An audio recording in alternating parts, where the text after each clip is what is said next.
Welcome back after a long break. Since it's been a while without any new episodes, in this new series we will be working on the 1:35 scale German StuG III tank destroyer from Tacom.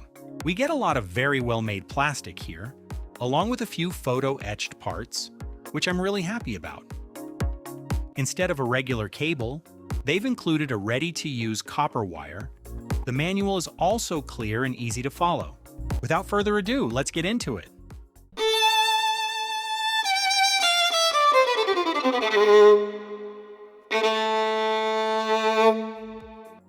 I'm starting by using sprue cutters to remove the plastic parts, then I clean them up with a hobby knife before gluing them to the main lower hull using Tamiya Extra Thin. Here is what it looks like. I'll start by sanding all the wheels with sandpaper. After sanding their sides and the bottom parts where they connect, I test fit them to check how they sit on the track.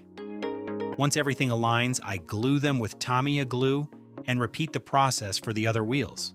Finally, I use clamps to hold them in place and leave them to dry. Now it's time for the simpler photo-etched parts.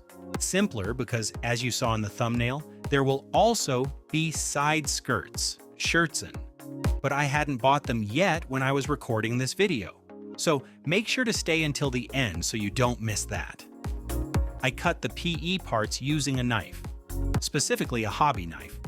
But before that, I scuff them with a sanding sponge to make them matte so the paint adheres better.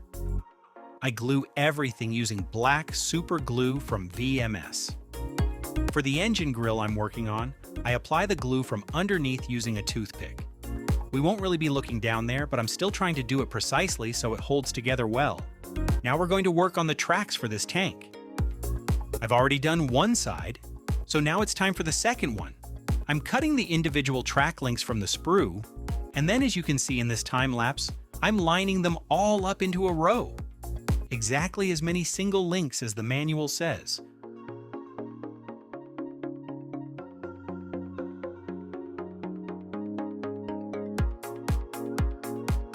As I near the end of lining up the individual links, I'll glue them together just like in the video, applying Tamiya glue to each one. Then, I connect them with the longer sections. Once I have one long track, I wrap it around the wheels, as shown in the video, leaving the bottom open.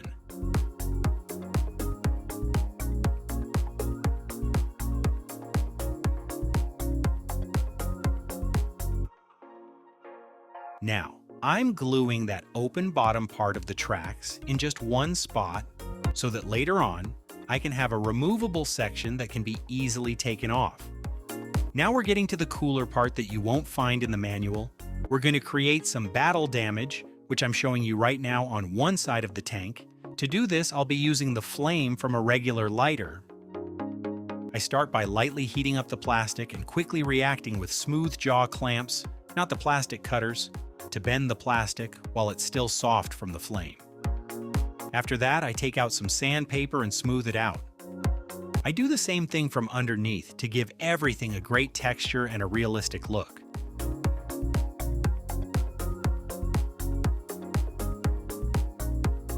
And this model's really starting to look pretty good. Time for the next step. I'm going to create a steel texture so the plastic doesn't look so smooth. To do this, I'm thinning down some putty with Tamiya Extra Thin and mixing it all together. I'm using a really beaten up brush for the job, so it won't be a loss if our mixture dries on it too quickly. I apply it very gently, and then I use different types of sanding sticks, sanding sponges, and sandpaper to tone down the effect. After all, this isn't cast armor like on American tank turrets. It's rolled steel plating, and I just want to give these metal plates a subtle, realistic texture. Moving on with the manual, I've installed these photo-etched hooks here, which will hold our main tow cable. To make this tow cable, I need these plastic parts and the wire I just showed you. I tape the cable down to my cutting mat, and this is important because I pull it really tight so there's no slack. I lay down a ruler and cut exactly as much as needed, just as the manual says. Then, I glue it to the plastic end pieces on both sides using black super glue from VMS. Finally, I glue it carefully to the main hull of the tank. And when it comes to those hooks, I have to bend the wire slightly around them.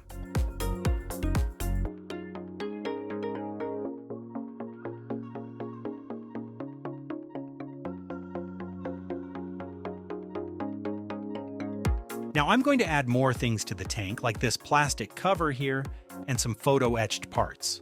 The PE on this model wasn't super difficult, like adding this tool clamp for a piece of equipment I attached earlier, or making this engine grill mesh. And when it comes to the engine grill, I glue it down using black super glue, applying it only to the spots where the photo etch actually comes into contact with the plastic. What's great is that I can use a CA debonder and a brush to wipe away any excess glue that seeped out and doesn't look right. This gives us a really clean finish. Then I lightly wipe it with a tissue to clean off the debonder, and it looks like this. Finally, once everything is in place, I take a toothpick and simply push some dents into the metal mesh. The kit also includes these plastic brackets, but they don't look very good. That's why I'm going to use some 0.5mm copper wire to scratch build new ones. First, I straighten the wire by rolling it under something hard until it looks like it does in the video. I also have these grooved pliers that fit the wire perfectly. Using them along with some tweezers, I can replicate the brackets almost identically. After that, I just cut them to length and glue the custom brackets onto both sides of the tank. Next, I glue the panels with the putty texture onto the hull, and right next to them, I install the smoke grenade launcher base. The kit only gives you empty launchers, but I wanted to have actual grenades in them. So I 3D printed my own canisters and grenades. After realizing my mistake, I snipped off the parts I had already installed and used super glue to attach the new ones, which I printed myself on my frozen 3D printer. You can check out my last video, where I build a diorama for a Soviet KV-1 heavy tank. I explained there exactly how I print things, what machine I use, and which resin I choose. This is how it looks now, and I just press the grenades into the empty launchers. They fit perfectly. Let me know if you want, and I can share the link to these 3D printed smoke grenades. I attach the barrel using a strong glue and press it down firmly. The barrel will be able to move up and down because it's mounted on a pivot pin, and it looks like this. I also finished the upper hull with a custom handle made from copper wire, and I glue everything down firmly on top. The machine gun that came with the kit is actually made quite well, but I have something better.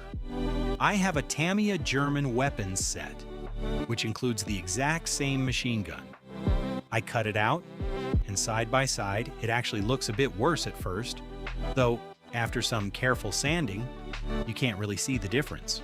But the reason why I chose a different machine gun over the one from the kit is that this one allows you to attach a magazine. After that, I just swap it out with the old one, and it looks just as good. Tank stowage is what really sets your model apart from all the others. I absolutely love adding things like rolled up tents, crates, ammo boxes, helmets, and in this case, I even added a Panzerfaust. It's going to look amazing, however, it's always a good idea to place some blankets underneath it all, made from Tamiya epoxy putty. To do that, I start by taking two identical pieces, because this product consists of two parts, the resin and the hardener, and you have to mix them together really, really well. Once it's completely mixed, I use a bit of flour or baby powder so it doesn't stick to the table or the tools, and I roll it out thoroughly until it's about 1 or 2 millimeters thick. I also noticed that the handle of my hobby knife actually has a really cool texture. So I took the blade out and used the knurled end to stamp the putty. It created an amazing texture, making it look like real fabric. Using these silicone brushes, I position the piece of putty that I cut into a rectangle. Then, right where I want to place my stowage, I press it down firmly so it stays locked in place. Of course, all of this gear can't just sit loose on the tank or it would fall right off. That's why I'm using this thin masking tape, which came pre-cut in the kit. I fold it in half so neither side is sticky anymore, and then I loop it through the hooks. I attach it to the top handle I added earlier, and then to the bottom hook I made the same way. I run it through both hooks, tie a knot right at the top, and secure it with black super glue. To make the side skirts, I'm using photo-etched parts from Edward. The instructions look simple enough, but trust me, this was the absolute biggest nightmare of the whole build. To make the mounting frame for these skirts, I first have to shave off one of the plastic rivets using a sharp hobby knife.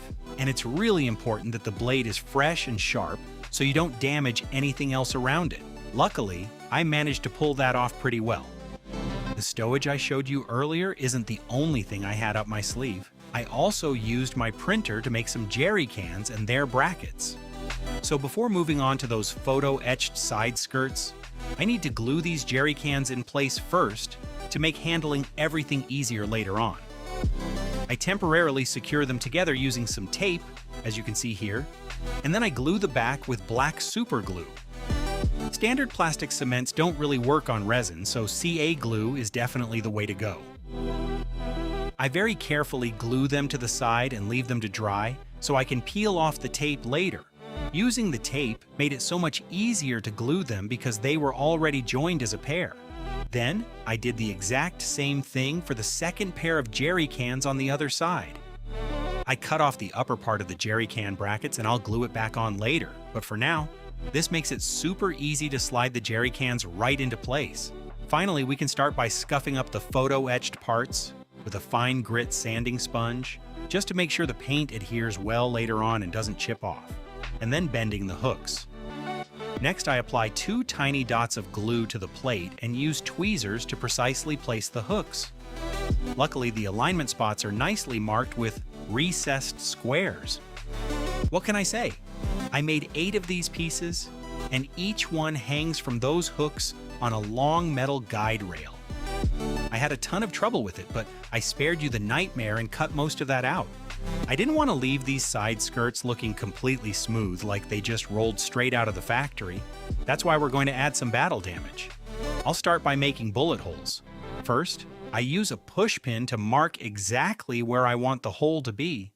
Then I drill it out with a mini drill bit, and finally I clean it up with a toothpick. On top of that, I use the same pliers I used earlier for bending wire to slightly warp the metal, which creates a really cool effect. I just place the sheet on a steel block and press down with the rubber end of my pliers handle to create a subtle dent. And we're wrapping up today's episode. To finish things off, we're going to put together a couple of figures from the kits I've prepared.